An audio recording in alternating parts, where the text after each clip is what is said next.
तो स्टूडेंट्स, आज का जो हमारा टॉपिक है वो है परफेक्ट स्क्वायर। तो परफेक्ट स्क्वायर का मतलब होता है जैसे कि हम किन्हीं दो नंबर्स की, सेम नंबर्स की मल्टीप्लाई करते हैं, जैसे कि a into A equal to A square. तो ये एक परफेक्ट स्क्वायर है, ठीक है, ये एक परफेक्ट स्क्वायर है। तो अब जैसे कि मैं आपको एग्जांपल देता हूँ, जैसे कि हमने 2 into two is equal to 4 निकाला, तो ये 4 एक परफेक्ट स्क्वायर है। क्यों? क्योंकि हमने किन्हीं दो नंबर्स की सेम मल्टीप्लाई की, सेम दो नंबर्स की मल्टीप्लाई की तब जा किया है, तो ये परफेक्ट स्क्वायर है, ठीक है। वैसे ही जैसे कि अब आपको पूछ लेता है 16, क्या 16 परफेक्ट स्क्वायर है?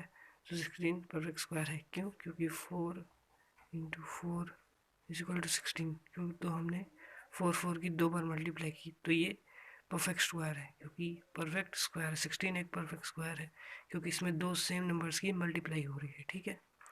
वैसे ही मैं आपको और एक एग्जांपल देता हूँ, जैसे कि 49 पूछ लेता है, क्या ये परफेक्ट स्क्वायर है?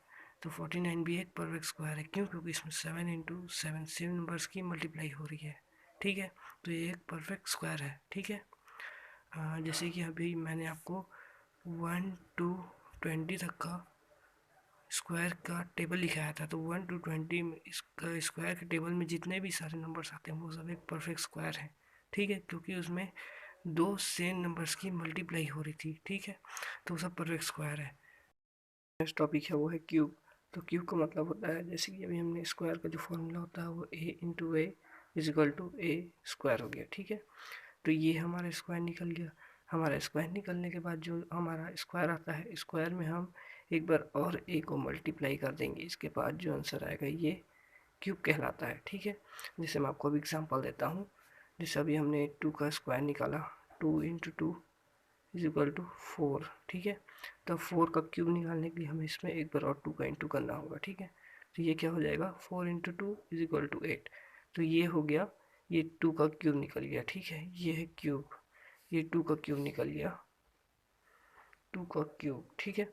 वैसे ही 4 का निकालेंगे, 4 into four is equal to 16, ठीक है। 16 में अगर और 4 की मल्टीप्लाई करेंगे का क्यूब होगा 64, तो ये 4 का क्यूब निकल गया, 4 का क्यूब, ठीक है। ऐसे ही होता है। तो मैं भी आपको क्यूब का पूरा टेबल लिखा देता हूँ जिसको आपको याद करना है, ठीक है। सभी हम क्यूब का टेबल लिखेंगे, 1 into one is equal to 1, 1 में एक बार और इंटू होगा 1 का, तो ये 1 हो जाएगा। 2 into two is equal to 4, 4 into two is equal to 8, 3 into three is equal to 9, ठीक, इंटू थ्री इक्वल टू ये हो जाएगा 27। ऐसे ही 4 का, 4 into four is equal to 16, 16 into four is equal to 64। ऐसे ही 5 का, into 5 is equal to 25, into 5 is equal to ये हो जाएगा 125।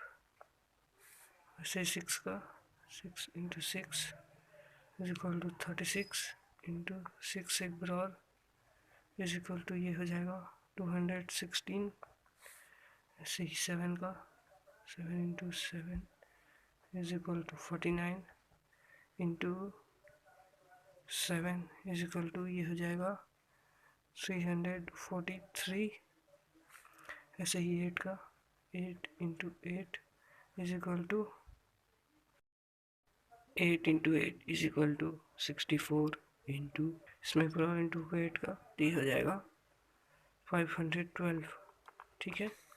वैसे ही 9 का, 9 into nine is equal to 81, इसमें अगर और इंटू होगा 9 का, तो ये हो जाएगा 729, ठीक है। वैसे ही 10 का, 10 into ten is equal to 100, इसमें इंटू हो गया एक बार और 10 का, तो ये हो जाएगा 1000, ठीक है। तो ये था आपका 1 to 10 का क्यूब का टेबल।